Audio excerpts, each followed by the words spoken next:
Good morning, family. How is everyone doing on this fine May 7th, 2020? I think that's a Thursday. I hope it finds you well and healthy. Everybody got a good night's sleep. Everybody's happy and everybody's getting along with the people that you're quarantined with. None of you have killed anyone, even though you want to.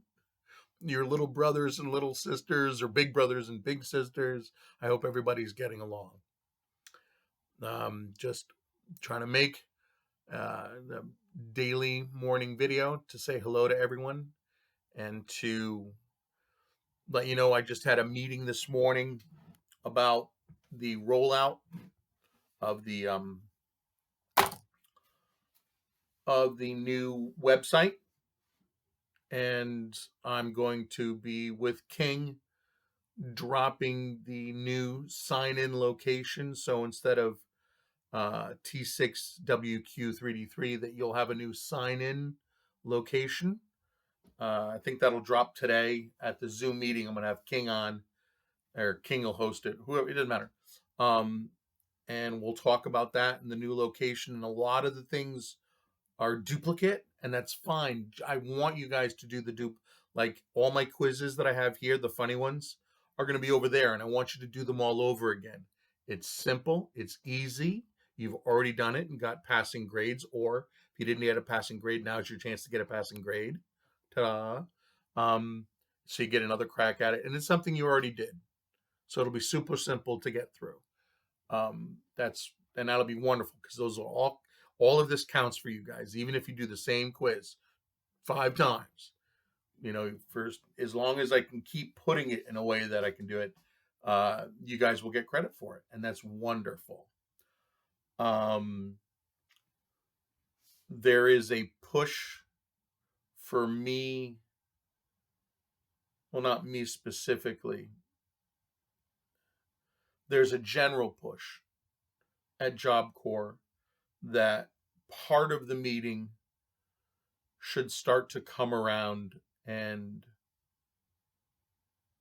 we should be discussing the teachings that we have, or at least we need to cover a little bit of ground on questions you might have, and reiterate the fact that even though my Zoom meetings that I have are open-ended, and I really just want to talk about you guys and make sure everyone's okay, and telling me about your days and telling me about the things that you're going through, because of the fact that we're going to be present for duty off campus.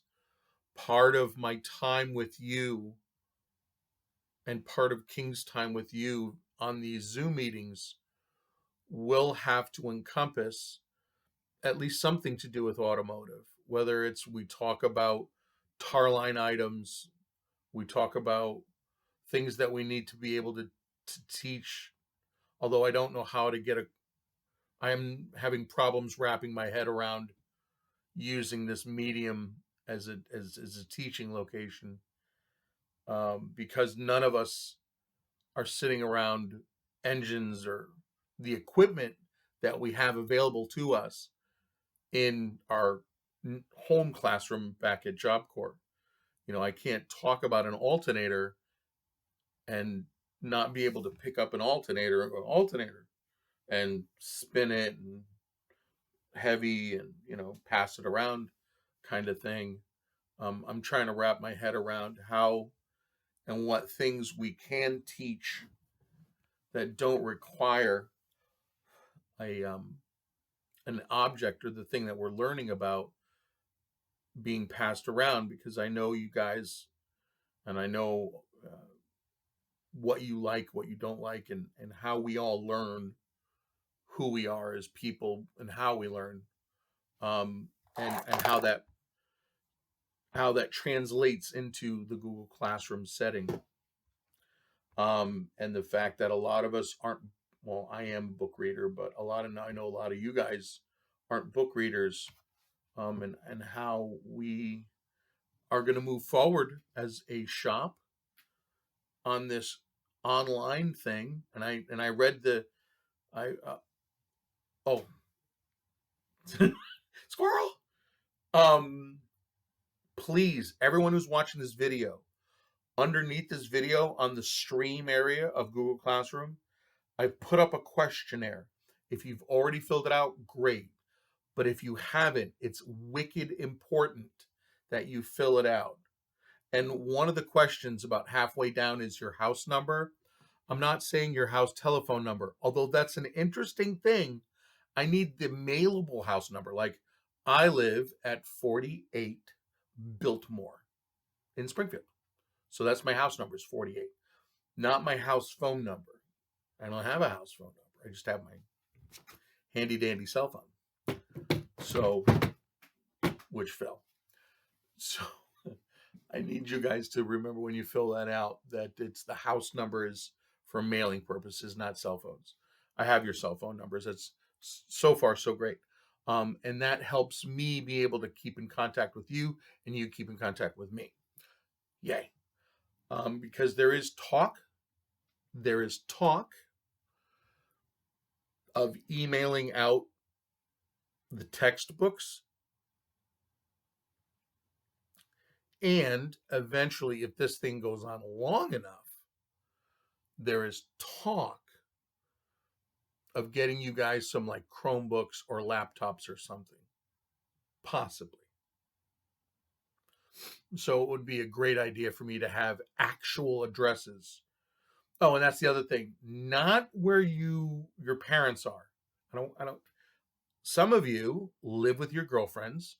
Some of you have your own new apartments. Some of you live with your friends. Some of you live in places that have nothing to do with your house or where your parents are, your aunts, your uncles, your grandmothers. Give me an address where if I mail something to you, you get it. Okay? That way, if they ask me, hey, Mr. Romer, do you have the address for so-and-so? I'll go look up in my paperwork that you gave me. Yeah, so-and-so's living at this location. So ship the Chromebook to that location and they'll get it or something like that. Anyways, so yes, please, it's super important that you fill that thing out below this video, a couple of slots down. Hey, the new data gathering Westover Job Corps, fill this out for Mr. Romer, please.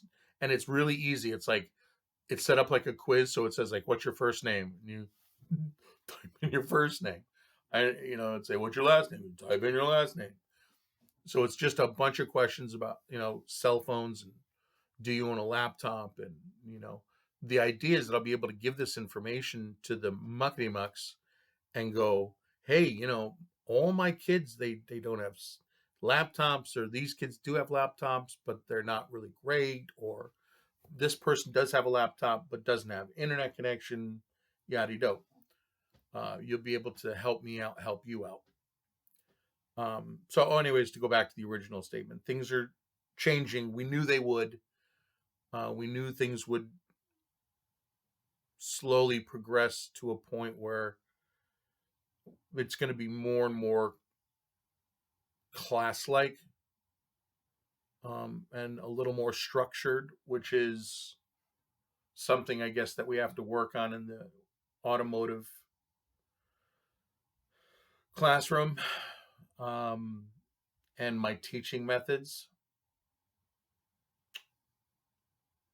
Yeah. So we'll get there. We'll figure it out. I have faith in you guys. You guys are fine. It's me. Anyways, I hope you guys are well. Coming up on the 10-minute mark, which is plenty long for this video. I know a lot of you guys have limitations and data choke. So let's end it here at 9 minutes, 30 seconds. Ready? Boom!